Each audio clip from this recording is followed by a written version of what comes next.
ఇంటి ప్రక్కనే గుడి ఉంటుంది. కానీ పోబుద్ది కాదు. ఊళ్ళోనే ఏదో ఆశ్రమము, మఠము ఉంటుంది. అక్కడ గురువును కలిసి ఆయన చెప్పే ఉపదేశాలు వినబుద్ధి కాదు. ఎక్కడో ఏదో ఉంది, ఇక్కడ లేనిది ఏదో దొరుకుతుంది అని భ్రమలో పడి హిందువులు పూర్తిగా స్వయం వినాశనం చెందుతున్నారు. ధర్మ గ్రంథాలకు వ్యతిరేకము, ఆత్మజ్ఞానానికి వ్యతిరేకమైన మార్గంలో నడుస్తున్నారు. ఈరోజు మనం చూశాము, ప్రయాగ్రాజ్ మహాకుంభమేళ మీడియా మొత్తం ఊదరగొట్టి ఉర్రూతలూగించి బుర్రలు పాడు చేసి జనాలను లక్షలు కాదు కోట్ల మందిని అక్కడికి పోయేలా చేస్తున్నారు. కూర్చున్న దగ్గర ధర్మకార్యాలు ఆచరించవచ్చు, పరోపకార కార్యాలు చేయవచ్చు, దైవ ధ్యానం, భజనలు ఎన్నో చేయవచ్చు. ఇవన్నీ కాదని కోట్ల మంది ఇది ఏదో పుణ్యకార్యం, ధన్యకార్యం, ఇంతకు మించి లేదు, ఇక ఈ అవకాశం పోతే దొరకదు అని పరిగెత్తుతున్నారు. 15 మంది తొక్కిసలాటలో చనిపోయారని ఈరోజు మౌని అమావాస్య చూశాం పేపర్లో. ఇంకెంతోమంది గాయపడ్డారు, ఇంకా ఎక్కువ మంది కూడా చనిపోయి ఉండొచ్చు అని చెప్తున్నారు. ఇదేమీ మనకు కొత్త కాదు.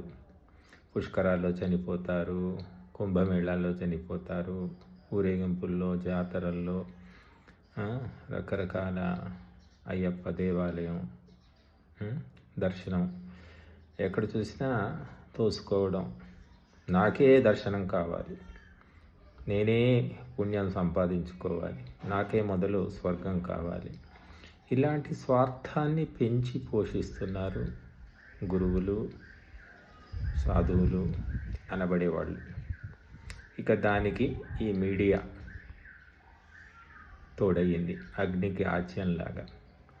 సామాన్యుడు పాపం, అతనికి ఏమీ తెలియదు. పొద్దున నిద్ర లేచినప్పటి నుంచి పుట్ట చింత, కుటుంబం కోసం ఎన్నో తిప్పలు పడుతూ ఉంటాడు. అటువంటి వ్యక్తులను ఈ రకమైన భావజాలం నింపి కోట్ల మందిని రప్పించుకోవడం వల్ల ధర్మానికి ప్రత్యేకంగా ఒరిగేదేమీ లేదు. బిజినెస్ జరుగుతుందేమో, 2 లక్షల కోట్ల బిజినెస్ జరుగుతుందని సాక్షాత్ యూపీ ముఖ్యమంత్రి గారే సెలవిచ్చారు. కనుక ధర్మము బిజినెస్ కోసం కాదండి, ధర్మము సుఖశాంతుల కోసం, లోక కళ్యాణం కోసం. ఇది మన ధర్మము చెప్తున్న విషయం. లోకా సమస్త సుఖినో భవంతు, అందరూ బాగుపడాలి. కానీ కొన్ని వర్గాలు మాత్రమే లబ్ధి పొందడము, కొందరు దోపిడీకి గురి కావడము, ఇది ధర్మం యొక్క లక్షణం కాదు. కనుక కుంభమేళా పేరు మీద ఈ పరుగులు ఆపేసేయండి. సామాన్యులందరికీ విజ్ఞప్తి, మీ ఇంటి దగ్గరే తీరికగా, ఓపికగా, ప్రశాంతంగా ఏ ధర్మకార్యం, ఏ పరోపకార కార్యం చేయగలుగుతారో అది చేసుకోండి. ప్రతి క్షణము అమూల్యమే. ఈ 100 ఏళ్ల మానవ జీవితం అత్యంత అద్భుతమైనటువంటిది. ఎక్కడో ఏదో ఉంది, ఇక్కడ లేదు అనుకునే ఈ భ్రమ జాలం నుంచి బయటపడండి. అంతటా ఉన్నది అదే తత్వము, పరమాత్మతత్వము. ఇందుగలడందు లేడని సందేహము వలదు చక్రి సర్వోపగతుండు, ఎందెందు వెదకి చూచిన అందందే కలడు దానవాగ్రని వింటే. కాబట్టి గంగే చ యమునే చైవ గోదావరి సరస్వతి నర్మదే సింధు కావేరి జలేస్మిన్ సన్నిధిం కురు అని కూడా చెప్పారు. ప్రతి ఒక్కరూ పరుగులు తీసి పోవాల్సిన పని లేదు. నీవు రోజు తాగే నీటిలో, నువ్వు స్నానం చేసే నీటిలోనే సప్త నదులు ఉన్నాయి అని శాస్త్రాలు చెప్తున్నాయి. కాబట్టి కాలము నిరంతరము నడిచే ఒక ప్రవాహం. ఫలానా ముహూర్తం దాటితే ఏదో తప్పిపోతుంది అనేది ఒక విచిత్రమైన సిద్ధాంతం. పుణ్యాత్ములు బతికిన ప్రతి క్షణము అమూల్యము, అద్భుతమే. పాపాత్ములు బ్రతికిన ప్రతి క్షణము నష్టము, వ్యర్థమే. కాబట్టి మనము ఈ ప్రయాణాలు అలాగే ఈ ఇబ్బందులు పడే బదులుగా ఇంటి దగ్గరే మీకు సమీపంలో ఉన్న చోటికి వెళ్ళి ధర్మకార్యాల్లో పాల్గొనండి, లేదా చెయ్యండి, లేదా సహకరించండి, ఏదైనా చెయ్యండి. అంతే తప్ప కోట్ల మంది పోయి అక్కడ ఒక్క మునక వేయగానే మీ జీవితంలో మార్పు లేదు, మీ ఆలోచనల్లో మార్పు లేదు, సమాజంలో కూడా మార్పు లేదు. అవే బ్రాంతి షాపులు అలాగే నడుస్తున్నాయి, అవే మాంసం కొట్లు అలాగే నడుస్తున్నాయి, ఇవే దొంగ రాజకీయ నాయకులు ఇలాగే డబ్బులు పోగేసుకుంటున్నారు. మార్పు రావాలంటే జీవితంలో రావాలి, నడవడికలో రావాలి, ఆలోచనల్లో రావాలి, గుణాలలో రావాలి. అప్పుడే జీవితం మరి పుణ్యప్రదం అవుతుంది. కాబట్టి మహర్షులు సమస్త మానవులే కాకుండా ప్రాణికోటి మొత్తము సుఖపడే వ్యవస్థను ప్రబోధించారు. ఆ మార్గాలను, ఆ ఉపాయాలను వదిలిపెట్టేసి వేలం వెర్రిలాగా, గొర్రెల మందలాగా చదువుకున్న వాళ్ళు, చదువు రాని వాళ్ళు, డబ్బు ఉన్నవాళ్ళు, డబ్బు లేని వాళ్ళు ప్రవర్తిస్తే మిగిలేది దుఃఖము, వినాశనము తప్ప ధర్మోద్ధరణ కాదు, దేశోద్ధరణ కాదు, ఆత్మోద్ధరణం అంతకంటే కాదు. కాబట్టి కొంచెం వివేకాన్ని ఉపయోగించుకోండి.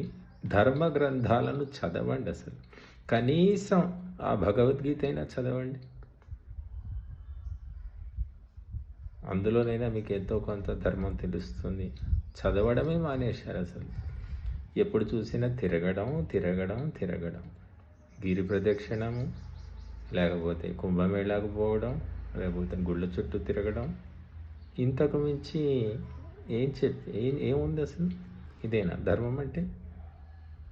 గీత మా ధర్మ గ్రంథం అంటున్నారు, గీతలో ఇదే ఉందా? ఎక్కడుందో చూపించండి కాస్త. కాబట్టి స్వాధ్యాయము వదిలివేయడం వల్ల అనేక అనర్థాలు జరుగుతున్నాయి. ధర్మ గ్రంథాల్లో ఏముందో మనకు తెలియదు, మనకంటే హిందువులకు అసలు తెలియదు. వాళ్ళెవరో విమర్శిస్తే అప్పుడు మొత్తుకుంటున్నారు. కాబట్టి చర్చిలో బైబిలు క్రమం తప్పకుండా చదువుతున్నారు, మసీదులో ఖురాను క్రమం తప్పకుండా చదువుతున్నారు. ఏ గుడిలోనూ, ఏ మఠములోనూ, ఏ భక్తుని ఇంట్లోనూ వేదము చదవడం లేదు, భగవద్గీత చదవడం లేదు, ఉపనిషత్తులు లేవు, దర్శనాలు లేవు, వాడి పేర్లు కూడా తెలియదు. కాబట్టి ఈ వేలం వెర్రి వల్ల హిందూ సమాజానికి నష్టమే తప్ప వ్యాపారులు బాగుపడతారేమో, దోపిడీదారులు బాగుపడతారేమో, రాజకీయ నాయకులు బాగుపడతారేమో తప్ప సామాన్యుడు బాగుపడే అవకాశం లేదు. కాబట్టి మనము కూర్చున్న దగ్గరే మనిషి స్వర్గాన్ని, మోక్షాన్ని, సుఖాన్ని, శాంతిని పొందే చాలా సరళమైన విధానాలు, ఉపాయాలు, ఉపదేశాలు మహర్షులు తెలియజేశారు. మేము ఇంతకుముందు చెప్పిన వీడియోలు చాలా ఉన్నాయి, మా సొంత మాటలు ఏం లేవు ఇవన్నీ కూడా.